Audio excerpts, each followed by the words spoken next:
Hello everyone, welcome to Just Invest Today. And today we're going to talk about the two greatest investors that no one talks about, and they are brothers. These guys did better than Warren Buffett, did better than Seth Klarman, Carl Icahn, did better than Howard Marks, all of these people, and those people are the greatest investors of our time. But these guys, they did better than that. They averaged 36% in 20 years. They turned $10 million into $5 billion in a 20-year span. Let's compare the Chandler Brothers investment returns. Look at this. They averaged 36% CAGR.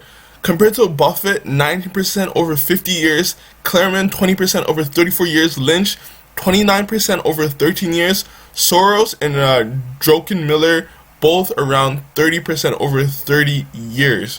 So you can see these guys did amazing over a 20-year span, 36% beating everyone on this list. So guys, we're going to get into this video. We're going to see their strategy, guys. And for everyone, this strategy is not for everyone. There's kind of more risk going down this path. So you have to understand that. But to make these type of gangs, you have to be a contrarian. And that's the biggest takeaway I can make from this video. But we're going to get into how they did it, guys. So this article was done by Macro Ops by Alex Barrow, December 8th, 2018. So it's a couple years old. But we're still going to get into this. To the greatest duos. Okay, so just a little background. These guys were from New Zealand. And basically they sold off their company that they was running. Their mom and dad was running a company, a department store. They passed it down to the brothers. The brothers helped build up that department store, and then they sold it off for $10 million. And their real passion was investing. So that's what they got into. So with that $10 million, they wanted to turn it into a lot of money, so they did big things. And not a lot of people know about these guys because they wanted to be like that. They only did like one interview, and because they're going through a lot of troubles with Korea, and then Korea thought they were doing kind of like backhanded stuff, but they weren't, and they wanted to clear their name, so they did an interview. So not a lot of people know about these guys, which makes them very interesting. So let's get into this. But guys, before we get into this video, can you please like this video? Can you please subscribe to my channel? I want to provide a lot of content going forward. So guys, get on the train and subscribe now. So I want to start with the two things that their moms gave them good advice on. Because remember, the mom and dad started this business, this department store. And then his mom gave them good advice that they took to go on with their investing career. Richard referred to his mother as the most brilliant business person I have ever met, who taught us many of the key principles we follow as investors. Two of these key principles were: never buy something unless you know to whom you can sell it, and buy as much as possible in a narrow range of hot items, guys. And these are two key things. Richard said his mother was able to identify the best opportunities and be the master of narrow and deep. And that with stocks, we do the same thing. We back our beliefs to the hilt. And when they're talking about this is basically, guys, when you have a strong opportunity, a strong conviction, you bet big. You don't, Warren Buffett, everyone says the same thing, guys. You get into it very quickly, very hard, right? So right now we're going to get into 3 examples of what Christopher and Richard did, guys. They started the Sovereign Global Fund, and their investment strategy was being contrarian to extreme and highly concentrated, narrow and deep, just like their mother. Guys, so we're first going to talk about what they did in Hong Kong. They invested in retail property in 1987. And guess what was happening during that time, guys? Where they were allowed to buy properties at a very extreme cheap price. And that's what they're doing. They're looking for these very cheap opportunities where they did highly good research, and they found that the market will recover in time. So that's their investment strategy, guys. But there's always going to be risk there, because there's going to be some kind of political risk. There's going to be some kind of, maybe the thesis of them doesn't play out the way that they wanted to, like there's always going to be some risk in it, right? So that's what they did. There's always going to be some type of risk, but they understood the risk and they still went head first into it. So let's get into the first example. So this was in Hong Kong, guys. Guess what was happening during this time? Britain's lease on the territory was due to lapse in the coming decade, and according to Richard, the feeling was that China was going to take over Hong Kong. So most investors said, who cares? The sentiment at the time was that the island was uninvestable. Here's a few newspaper headlines from the year. So look at this. Hong Kong suffers wild fluctuations, plunge unnerves Hong Kong, worries of democracy and the rise in Hong Kong. So this is what they're doing, guys. They understood that the value was going to go up, rental prices were going to go up. They understood that this place is still going to be highly developing in the coming years. So guess what they did, guys? Hong Kong didn't immediately become communist, as many feared. Their property market recovered and the brothers sold their buildings for 110 million, pocketing over 40 million after paying off creditors, quadrupling their funds NAV in just over 4 years' time. So look at this. They're looking at mispriced opportunities, guys. And when there's always turmoil in the market, you have to understand what's the possibility of this not happening. And that's what they did, guys. They read the treaty that they were going to cover. Nothing was going to happen in like the 50 years, and that's what they believed in it. They believed in what the government was saying at the time, that they weren't going to become this, they weren't going to be taken over and become this communist place. So they believed that, and they invest into the Hong Kong real estate when everyone was running away because people thought that democracy was going to be threatened, right? So guess what they learned. View risky markets their competitive advantage at the time when many investors, particularly highly leveraged hedge funds, invest with a short-term horizon. A long-term view is a critical part of their philosophy. As Richard notes, the brothers like investments where the risk is time and not the price. So as everyone was fleeing the market, they understood that they can invest in the cheap prices and they can wait it out until the people thought that democracy was okay, the country was okay to be investable again. So that's exactly what they did, guys. And look what happened. Look what they did.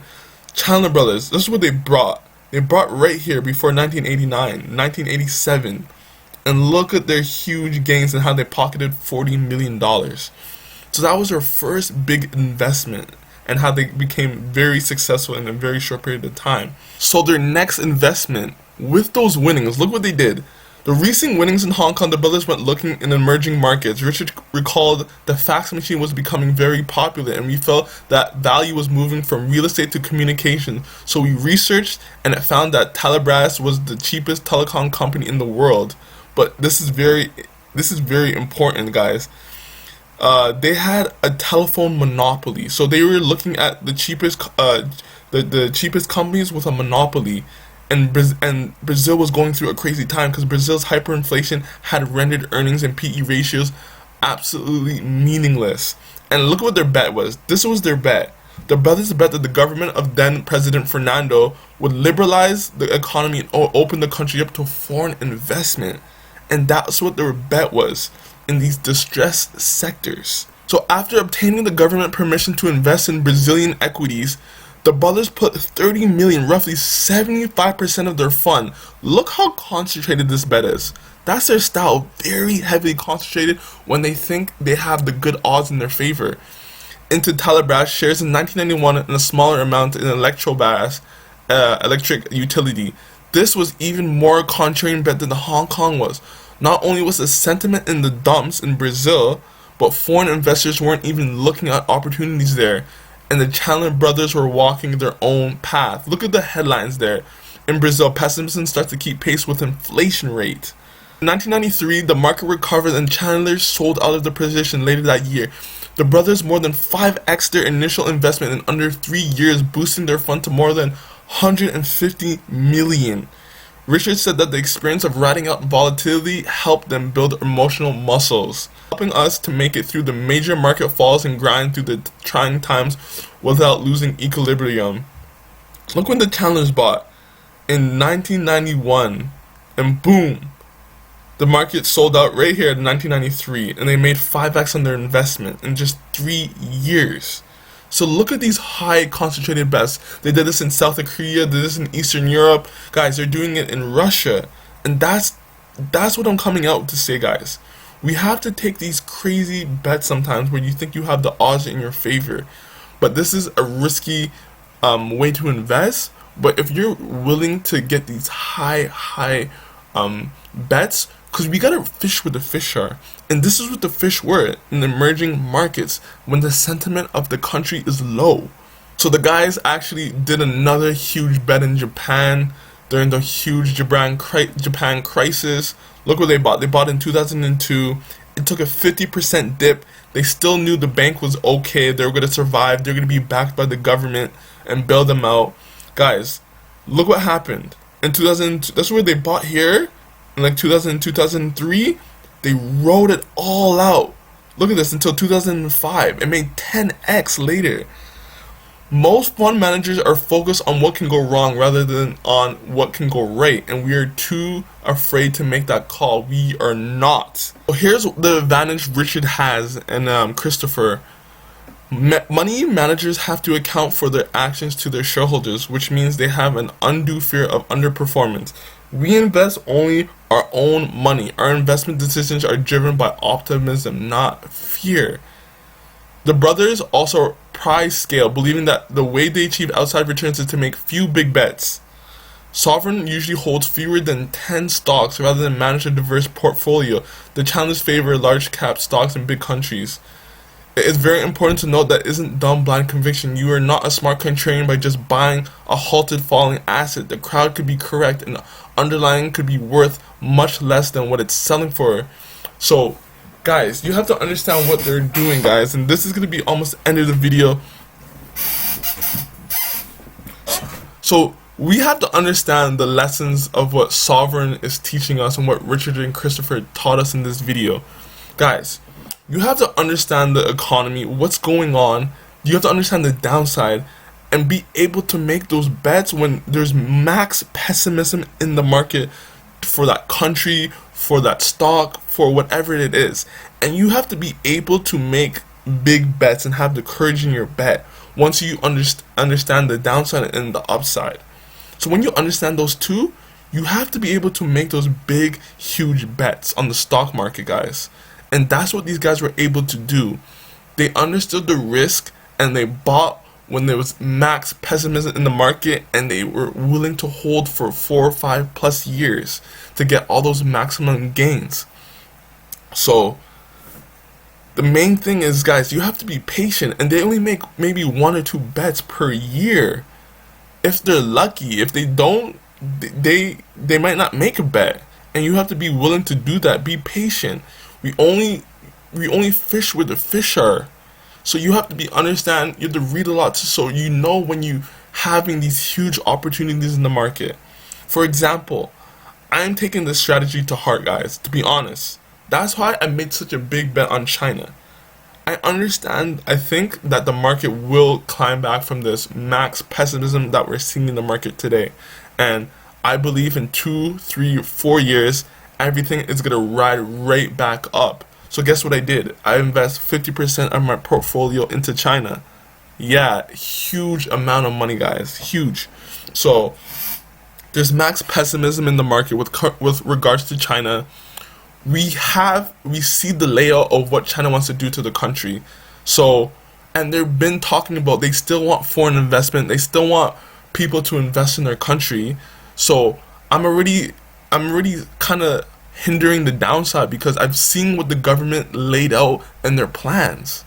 So I'm betting because the odds are on my side right now. So that's what I want to bring to this video, guys. Man, this article was amazing. You gotta read on it. Look what they did, and this is how you're gonna be able to make 36% per year, man. So guys, I'm gonna link the article down below to read this because I think it was amazing. Guys, if you like this video, like it, subscribe to my channel, and I'll get back to you in the next video. Peace.